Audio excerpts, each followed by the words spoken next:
Hey everyone, welcome to Reddit Readout. Today we are checking out True Off My Chest. Story 1. It's so annoying to play with guys. I'm the only female in a group of friends who play games online together. It seems like even when we want to play for fun, people are always arguing on who's doing the most damage, who is the best at what. It's just so annoying and exhausting to listen to. It sometimes makes me feel inadequate and makes me not want to talk to them. Story 2. Watching my kids grow up is agonizing. I love my children so much. They're both amazing little humans that constantly surprise me with the things they've learned without my even realizing it. And there's the rub. Watching them grow is an absolute joy.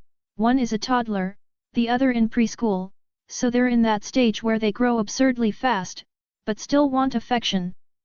Walking in the door, they see me and their faces light up, etc. But I know that this stage goes by fast. It won't last. Soon enough, dinosaur backpacks and plastic Its will be replaced by cell phones and car keys. And it sucks. I'm so proud of them and so excited to see what kind of people they become, but at the same time watching them change and grow so fast hurts so bad, it makes me want to die. I just want to enjoy the journey, but that's hard to do when just the knowledge of the end is enough to make me question if it would be better to just end it and spare myself the heartache. Edit. Thanks for the kind words everyone. Sometimes, getting the perspective from strangers makes it a little easier to see things in a different light. Story 3. I, 15F, broke up with my girlfriend for her own good. I had a girlfriend at school, I'll call her Tam. We liked each other a lot, but there was this thing going on. She started talking to this guy a while ago. It started before we met, but they weren't really talking back then, but their relationship only got stronger and stronger while I was dating her. He lives really far away, but they talk all the time, and I can tell by the way she talks about him that she really loves him, more than me. She was constantly saying how much she misses him. And how she can't wait to see him again, so I knew I had to break up with her. Not out of spite, but because I want her to be happy, and it's obvious she's more happy with him than she ever will be with me. Now I do love Tam, but I am aware that school relationships never really work out, like ever, so I'm not too upset about this because I was kind of expecting it, and I'm definitely not the best person for her. She's a bit shy and awkward while I'm a lot more forward. I've done things with her that seemed fine at the time, but looking back I can see that it made her uncomfortable. I'm not going to get into it here, but just know that I'm a pretty horny person and she isn't, but I didn't know that back then, and I feel really bad about it. I made the decision to break up with her. I cannot tell you how hard it was for me to tell her, but she took it well, which makes sense. I could tell she didn't want to be with me anymore, but she's quite shy and doesn't like confrontation, so I was the one that had to do it for her. It's been about a week now. We see each other in the hallways sometimes, but we never say anything, but from the small interactions we have every now and then I can tell she's happier. She's less stressed out, less anxious, and I am too. I liked being in a relationship with her, but I could tell there wasn't a proper connection. I was just a horny teenager who chose the wrong person to go out with. I was the one that started the relationship anyway. Looking back I came off as pretty weird, not in a good way, when we first met, so I don't blame her for not wanting to be with me. Maybe I should date a guy next time, since it seems to be going well for Tam. That guy is now her boyfriend and she seems happier than ever. TLDR, my girlfriend is in love with a guy she's been talking to for a while more than she loves me, so I broke up with her so she could be happy with him. Story 4. I'm fat. I hate myself. I feel so fat lately. I don't know why, other than the fact that it's true.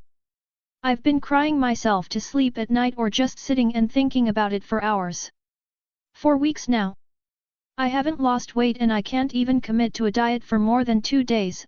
I miss the bulimia. I am too lazy to exercise and get winded within 10 minutes of trying anything. I can't commit to a routine alone and have no friends to help. I just want it gone by tomorrow. Be actually attractive for once. Maybe then someone would love me, lol. Story 5. I don't know what to do about my father. I, 26M, have a father, 6-3M, with liver cancer. He's gone through a lot of treatment for it, which I won't get into too much detail about, but he's stopped all that now because it's basically too far gone and just wants to live the rest of his days in peace without all the headache from going to the hospital 4 to 6 times a week. He's lately been talking to my sister, 25F, and I about when we are going to get married and have kids with our respective partners. I know he's asking all this because he wants to see us get married and meet his grandkids before he passes, but he won't outright say it as he doesn't want to pressure us and pawns it off as just being curious or making conversation. Neither I or my sister are ready for marriage and kids. Yes, we both love our partners, but we both aren't in a state financially or mentally to start thinking about those things. I love my dad and want to make him happy, but I don't want to get married and have kids just for that reason, but I feel like if he passes before I can give him those things, I'll regret it for the rest of my life. I don't know what to do. Story 6. I think this job stopped me from getting another job. Let me explain. I had 2 job interviews on the same day with the same company, just in different locations. One was at 10 a.m., it was further away from where I live and only offered $14.75 an hour, the other was at 1 p.m., it closer to where I live and offered $15.20 an hour. I got offered both jobs but accepted the one that offered $15.20 an hour. I emailed the other place that offered $14.75 an hour because they emailed me requesting I do some onboarding stuff.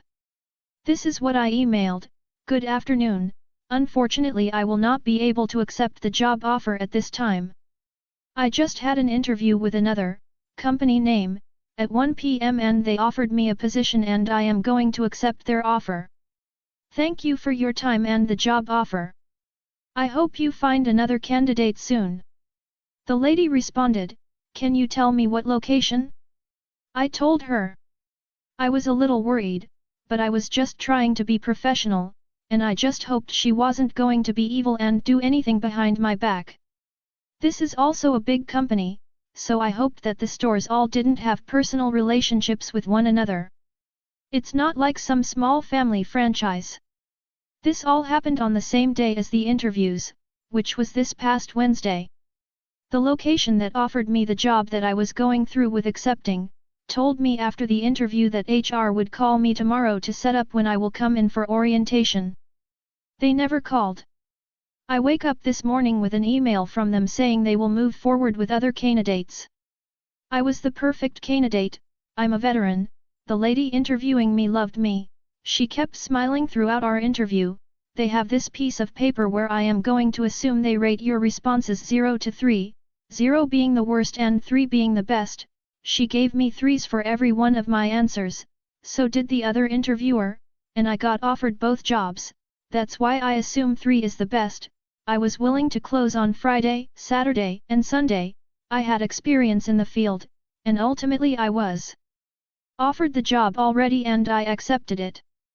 I really think it had something to do with the other location being evil and calling the other location and telling them not to hire me.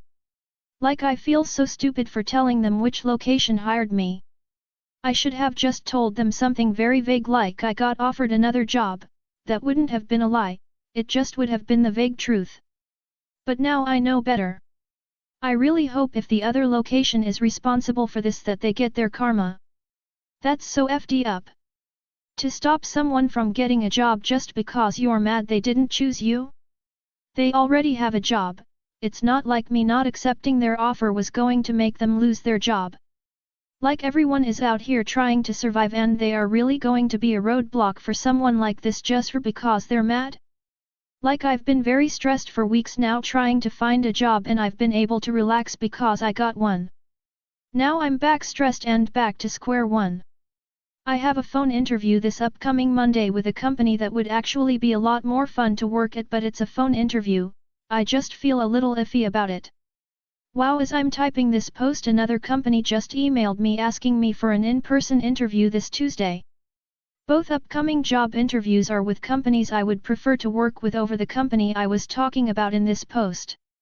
I just need to get the job and keep it. Story 7. Thinking of leaving my Fian now he's attending therapy. My Fian has been struggling with mental illness without a proper diagnosis for years now. I've been begging him recently to get help after frequent mental downs, tantrums, him swearing, yelling in front of the kids, name-calling, slamming things, suicide talks, and one very traumatic day he went off the deep end. He cut all his hair off, beard off, and threatened suicide and said he'd quit his job. I had to call the mental health crisis team, and this was all with our 1-year-old present. He was then assessed and now attended a psychiatrist appointment during the week but carried on making every reason possible and every attempt to not go.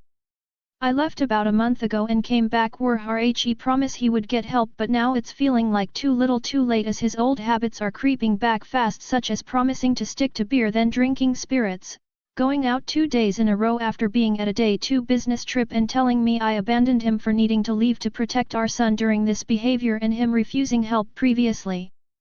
I cannot stand to wear my engagement ring, and today he had another tantrum in public. Now he's saying he will stop therapy and it's only for me son, which further concerns me. Also have a step low. I'm starting to feel like coming back was a mistake as we never will be his priority. Story 8.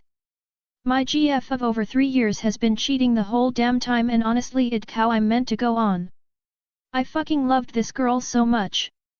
We even talked about getting married someday, traveling round the world, spending our lives together. I feel so stupid. Literally every girl I've been with in the past 7 years has cheated on me. Am I doing something to push them away, or do I just somehow attract bad girls? I got told some stuff by a friend of hers, but she said she didn't know a full story, so I hoped it wasn't true.